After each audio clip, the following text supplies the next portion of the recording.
तुम्हा सर्वांचं माझ्या स्टोरी चॅनलवरती हार्दिक स्वागत। तुम्हा सर्वांना माझा मनापासून नमस्कार। आज 11 एप्रिल 2024 महात्मा ज्योतिबा फुले यांची जयंती आहे। थोर समाज सुधारक महात्मा ज्योतिबा फुले यांच्या जयंतीनिमित्त आपण थोडक्यात त्यांनी केलेल्या महान कार्याला आपण उजाळा देऊया। तर समाजाचे दगडधोंडे आपल्या अंगावर घेत या राष्ट्राला शिक्षणाचे महत्त्व सांगितले असे थोर समाजसुधारक महात्मा ज्योतिबा फुले यांची आज जयंती आहे। त्यांचा जन्म साताऱ्यातील कटगुण या गावी 11 एप्रिल 1827 रोजी झाला होता। तर त्यांच्या जयंतीनिमित्त आपण ह्या गोष्टीने सर्व काही उजाळा देत आहोत। आधुनिक भारतातील समाजसुधारक ज्यांनी पुण्याला मुलींची पहिली शाळा सुरू केली, ज्यांनी आपली पत्नी सावित्रीबाईला शिक्षण देऊन तिला समाजामध्ये शिकवण्यासाठी सुशिक्षित बनवले आणि देशातील पहिली शिक्षिका असण्याचा मान प्रदान केला, समाजाचे दगडधोंडे आपल्या अंगावर घेत या राष्ट्राला शिक्षणाचे महत्त्व सांगितले असे थोर समाजसुधारक महात्मा ज्योतिबा फुले यांची आज जयंती आहे। ज्योतिबांनी अनेक ग्रंथांचे लिखाणसुद्धा केलेले आहे। शेतकऱ्यांचा असूड असेल, ब्राह्मणांचे कसब असेल, अशा अनेक प्रकारच्या ग्रंथांमधून त्यांनी समाज प्रबोधन केले होते। प्रवाहाच्या विरुद्ध दिशेला तोच पोहू शकतो ज्यांचे निर्धार ठाम असतात, ज्यांना कुठले तरी ध्येय गाठायचे असते असे म्हणणाऱ्या ज्योतिबांनी 24 सप्टेंबर 1873 रोजी सत्यशोधक समाजाची स्थापना केली। समाजातील विषमता नष्ट करणे, तळागाळातील समाजापर्यंत शिक्षण पोहोचवणे हे सत्यशोधक समाजाचे ध्येय होते। महात्मा फुले यांनी सत्यशोधक समाजाची स्थापना केली तेव्हा स्त्री विभागाचे नेतृत्व सावित्रीबाई यांनी केले। सावित्रीबाई यांच्याबरोबर 19 स्त्रियांनी सत्यशोधक समाजाचे कार्य सुरू केले। महाराष्ट्रातील तळागाळापर्यंत ही चळवळ पोहोचली। छत्रपती शाहू महाराजांनी सत्यशोधक चळवळीस पाठिंबा दिला।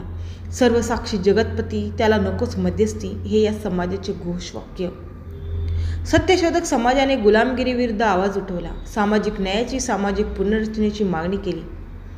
महात्मा ज्योतिबा फुले यांचे विचार कसे होते पहा। ध्येय नसलेले 1827 साली त्यांचा कटगुण या गावी जन्म झालेला, सातारा जिल्ह्यातील, तरी त्यांचे विचार किती थोर होते। ध्येय नसलेली लोक साबणाच्या फेसासारखी असतात, काही क्षणांसाठी दिसतात आणि क्षणानंतर नाहीशी होतात। जर कोणी तुमच्या संघर्षात सहकार्य करत असतील तर त्यांची जात विचारू नका। जाती आणि लिंग यांच्यावर कोणासोबत भेदभाव करणे एक प्रकारे पाप आहे। भारतात तोपर्यंत राष्ट्रीय भावना बळकट होणार नाही जोपर्यंत खाणेपिणे आणि वैवाहिक संबंधावर जातीचे बंधन तसेच आहे। नवीन विचार तर दररोज येत असतात, पण त्यांना सत्यात उतरवणे हाच खरा संघर्ष आहे। असे अनेक प्रगल्भ विचार त्यांनी मांडले। आजही या विचारांचा सन्मान करून ते आचरणात आणल्यास अनेक गोष्टींनी काळाबरोबर आपण परिपक्व होऊ शकतो। आपले स्वप्न पूर्ण करण्यासाठी या विचारांचा नक्की फायदा होईल आणि उंच शिखर गाठणं सोपं होईल।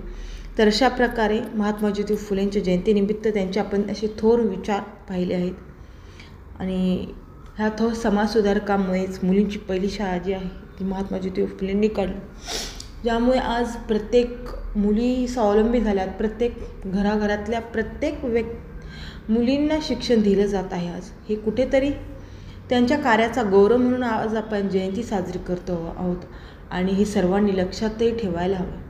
आपण प्रत्येकाचा बर्थडे लक्षात ठेवतो, प्रत्येकाच्या सर्व गोष्टी लक्षात ठेवतो, पण अशा थोर नेत्यांमुळे आपण आज खूप सुखी संपन्न आहोत।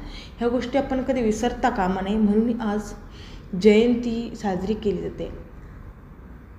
तर सर्वांना जयंतीनिमित्त हार्दिक शुभेच्छा आणि प्रत्येकाने हा व्हिडिओ शेअर करा, जेणेकरून अजूनही काही गावाकडचे असे विशेष भाग आहेत जे की तिथपर्यंत शिक्षण मुलींना जास्त देणं हे चुकीचं मानलं जातं।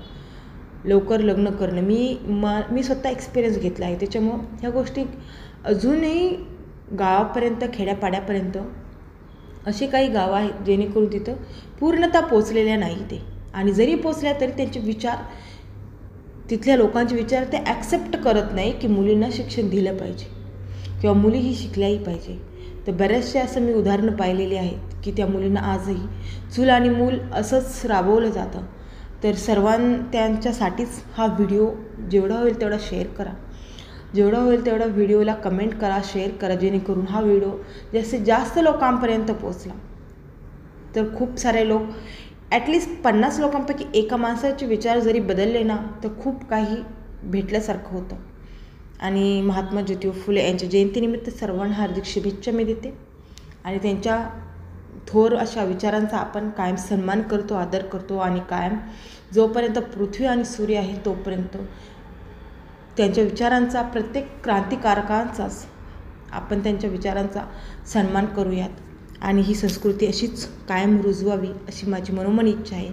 Thank you so much. आणि चॅनलला सबस्क्राईब करा, व्हिडिओ शेअर करा. थँक्यू.